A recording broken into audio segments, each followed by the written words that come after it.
ಇನ್ನು ಚಿತ್ರದುರ್ಗದ ರೇಣುಕಾಸ್ವಾಮಿ ಕೊಲೆಯ ಆರೋಪಿಗಳಾದ A1 ಪವಿತ್ರ ಗೌಡ ಮತ್ತು A2 ದರ್ಶನ್ ಇವರದ್ದು ಒಂದಷ್ಟು ಫೋಟೋಗಳು ಈಗ ವೈರಲ್ ಆಗ್ತಾ ಇದೆ. ಇಬ್ಬರಿಗೂ ಮದುವೆ ಆಗಿದೆಯಾ? 10 ವರ್ಷಗಳ ಹಿಂದಿನ ಫೋಟೋ ಈಗ ವೈರಲ್ ಆಗ್ತಾ ಇದೆ. ಯಾವ ಥರ? ಪವಿತ್ರ ಗೌಡ ಕೊರಳಲ್ಲಿ ಅರಿಶಿನ ದಾರದ ಮಾಂಗಲ್ಯ ಇರತಕ್ಕಂಥದ್ದು.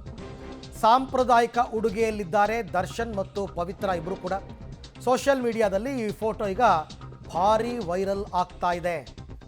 ಹಾಗಾದರೆ ಅವಾಗಲೇ ದರ್ಶನ್ ಮತ್ತು ಪವಿತ್ರ ಗೌಡ ಮದುವೆಯಾಗಿದ್ರಾ?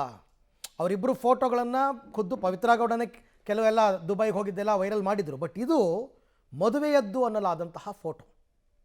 ಹಾಗಾದರೆ ಇವರಿಬ್ಬರು ಕೂಡ ಮದುವೆಯಾಗಿದ್ರಾ? ಗೆಳೆಯ ಗೆಳತಿಯರಾಗಿಯೇ ಇದ್ರಾ? ಗೊತ್ತಿಲ್ಲ. ನೋಡಿ, ಸಾಂಪ್ರದಾಯಿಕ ದಿರಿಸು ಮದುವೆ ಸಂದರ್ಭದಲ್ಲಿ ಹೇಗಿರ್ತಾರೋ ಆ ಥರದ ಬಟ್ಟೆಗಳು ತಾವು ಗಮನಿಸ್ತಾ ಇದ್ದೀರಾ. ದರ್ಶನ್ ಕೂಡ ಹಣೆಯಲ್ಲಿ ಕುಂಕುಮ ಇಟ್ಕೊಂಡು ಫೋಟೋ ತೊಗೊಂಡಿದ್ದಾರೆ. ಅದು ಸೆಲ್ಫಿ ಫೋಟೋಸ್. ಅದೆಲ್ಲ 10 ವರ್ಷದ ಹಿಂದಿನ ಫೋಟೋ. ಪವಿತ್ರ ಕತ್ತಲ್ಲಿ ಅರಿಶಿನ ದಾರದ ಮಾಂಗಲ್ಯ ಎಲ್ಲ ಇರ್ತಕ್ಕಂಥದ್ದು ಈಗ ವೈರಲ್ ಆಗಿದೆ. ಈ ಬಗ್ಗೆ ಮತ್ತಷ್ಟು ಮಾಹಿತಿ ನನ್ನ ಕೊಲೀಗ್ ಭಾರತಿ ಅವರಿಂದ ಪಡ್ಕೊಳ್ಳೋಣ. ಭಾರತಿ, ಈ ಫೋಟೋಗಳ ಸತ್ಯಾಸತ್ಯತೆ ಏನು? ಹೌದು ಅರವಿಂದ್, ಏಕಾಏಕಿ ದಿಢೀರಂತ ಸೋಷಿಯಲ್ ಮೀಡಿಯಾದಲ್ಲಿ ಒಂದಷ್ಟು ಫೋಟೋಗಳು ದರ್ಶನ್ ಹಾಗೂ ಪವಿತ್ರ ಸಂಬಂಧ ವೈರಲ್ ಆಗಿದೆ. ಲೀಕ್ ಆಗಿರುವ ಫೋಟೋಗಳು ಅಥವಾ ಏನು ಅನ್ನೋದು ಮುಂದೆ ಗೊತ್ತಾಗಬೇಕು. ಆದರೆ ಸದ್ಯಕ್ಕೀಗಂತೂ ನಿಗೂಢವಾಗಿದೆ. ದರ್ಶನ್ ಹಾಗೂ ಪವಿತ್ರ ವಧುವರರ ರೀತಿಯಲ್ಲಿ ಫೋಟೋಗೆ ಪೋಸ್ ಕೊಟ್ಟಿದ್ದಾರೆ. ಪವಿತ್ರ ಕತ್ತಲ್ಲಿ ಅರಿಶಿಣದಿಂದ ಕುಡಿದಂತಹ ತಾಳಿ ಇದೆ. ಜೊತೆಗೆ ಇಬ್ಬರು ಬಿಳಿಯ ವಸ್ತ್ರ, ಏನು ವಧುವರರು ಹಾಕೋತಾರಲ್ಲ ಆ ಥರದ ವಸ್ತ್ರದಲ್ಲಿದ್ದಾರೆ.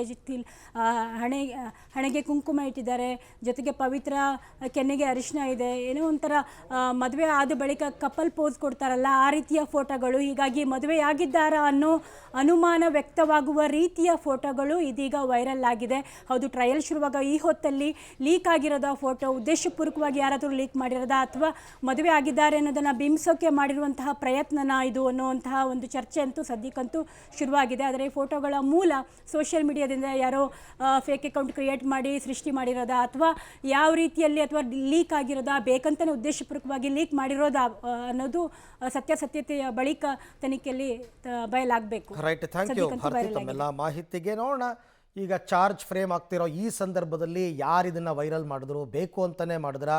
ಇವ್ರಿಗೆ ಬೇಕಾದವ್ರು ಮಾಡಿರೋದಾ? ವಿರೋಧಿಗಳು ಮಾಡಿರೋದಾ? ಹೀಗೆ ಹಲವು ಪ್ರಶ್ನೆಗಳು ಮೂಡುತ್ತೆ ಸಹಜವಾಗಿ.